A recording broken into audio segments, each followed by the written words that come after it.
Andrew. Notice anything different about me? You're wearing mushrooms. No, I got a haircut. Wait, have you not heard about mushroom fashion? Fungi are fashion now? Oh yeah, and it's not just statement necklaces or rings. This leather jacket, completely 100% mycelium. Wow, no tanning chemicals, no killing animals? Maybe mushrooms are the new leather. Wait, you know what I just thought of just now? We should operate a mushroom clothing business from our 400 square foot New York City apartment.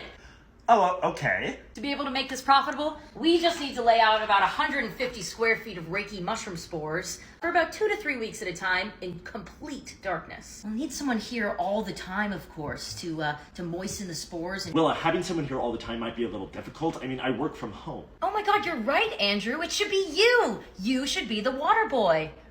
Jealous. But what are you gonna be doing? Somebody's got to go lobby the politicians in D.C., schmooze with the elites of society. Really awful stuff. Well, I'm just reading about mushrooms in this magazine. Unless we have a totally sterile environment, we're just going to be growing fields and fields of yeast and bacteria. Shoot. I guess you better get cleaning, huh? Hang on, but we're at least splitting the profits 50-50, right?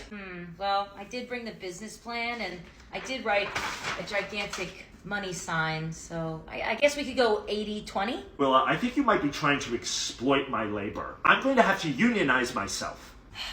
I was worried about this. Fortunately, I brought my union buster. See?